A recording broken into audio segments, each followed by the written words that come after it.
तो चलिए आज के इस दिलचस्प विश्लेषण में एक बहुत ही क्लासिक और मजेदार कहानी पर बात करते हैं, वीर शाह और ठगों के शहर की कहानी।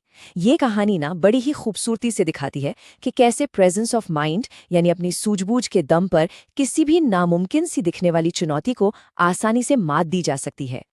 जरा सोचिए, क्या होगा अगर एक पूरा का पूरा शहर किसी अकेले इंसान की दौलत लूटने के लिए एक साथ मिल जाए। है ना डरावना? ये कहानी एक ऐसे ही व्यापारी की है जिसे बिल्कुल बर्बादी की कगार पर धकेल दिया गया था, लेकिन उसके बाद उसने जो पलटवार किया, सच मानिए वो वाकई बेमिसाल है।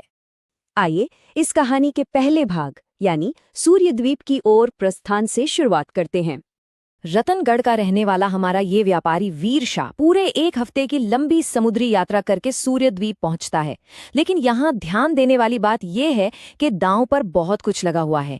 इस एक सफर के लिए उसने अपनी सारी की सारी संपत्ति बेच दी और उससे बेहद कीमती चंदन की लकड़ियां खरीद ली। मतलब साफ है, अगर ये व्यापार नाकाम हुआ तो वीर शाह पूरी तरह से सड़क पर आ जाएगा, बिल्कुल जीरो। और अब आता है दूसरा भाग, ठगों का बिछाया खतरनाक जाल। अब इस नए शहर में कदम रखते ही स्थानीय ठगों ने वीर शाह को लूटने के लिए एक के बाद एक 4 बिल्कुल नामुमकिन जाल बिछा दिए। सबसे पहले करमचंद का एक भ्रामक कॉन्ट्रैक्ट, जिसमें लिखा था कि चंदन के बदले किसी भी चीज के बराबर वजन दिया जाएगा। फिर शंभूलाल नाम का एक ठग शतरंज हारने पर पूरा का पूरा समुद्र पीने की अजीब सी शर्त रख देता है। इसके तुरंत बाद एक काना आदमी आकर इल्जाम लगाता है कि वीर शाह ने उसकी आंख चुरा ली है। और हद तो तब हो जाती है जब एक चौथा इंसान अपने लोहे के पजामे की मांग करने लगता है। मतलब क्या ही चल रहा है यहाँ।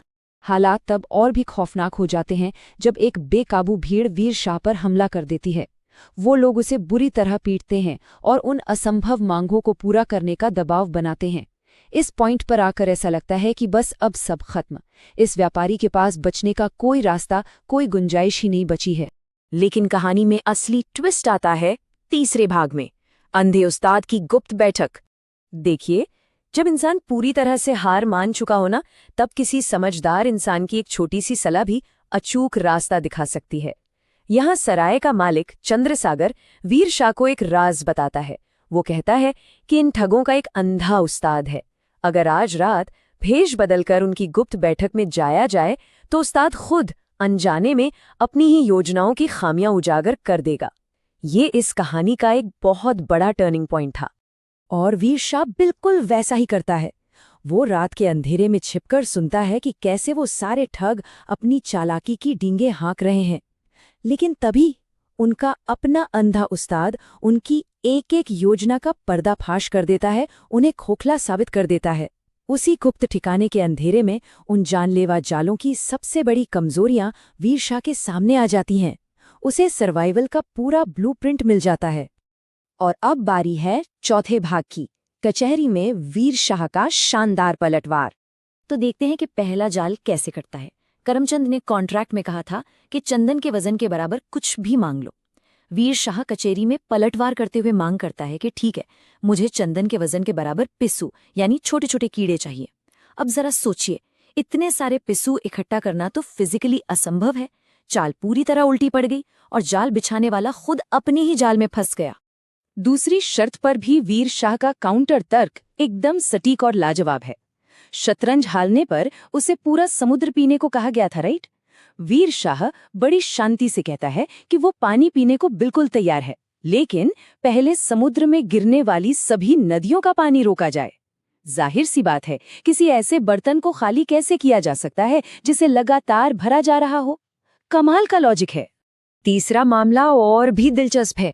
वो काना ठग जिसने आंख चुराने का झूठा दावा किया था, अब बुरी तरह फंस जाता है।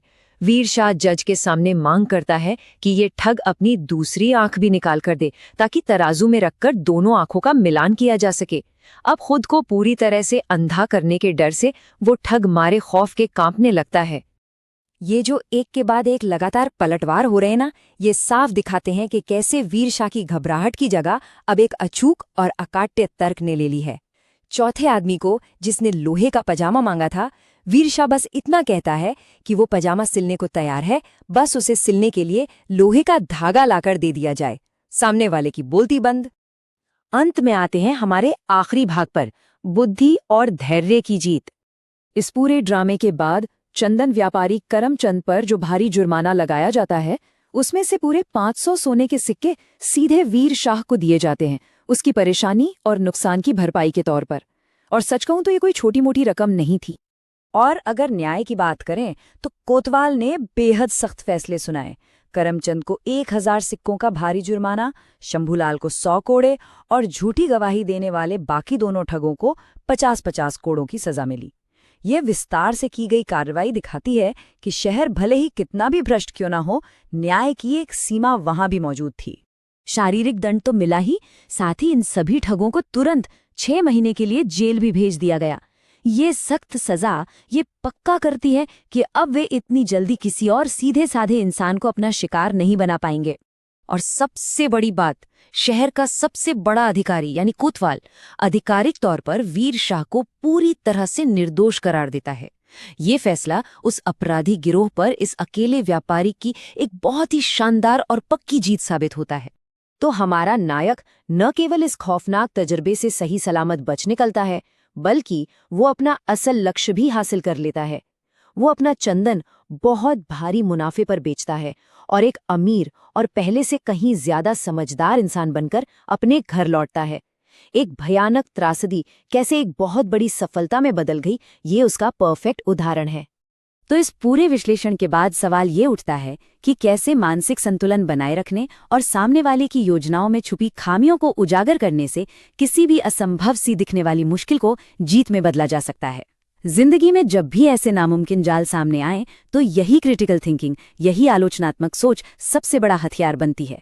अगली बार जब मुश्किलें चारों तरफ से घेर लें तो जरा ये सोचिएगा कि क्या उसी मुश्किल, उसी जाल को अपना हथियार बनाया जा सकता है, बिल्कुल वीर शाह की तरह।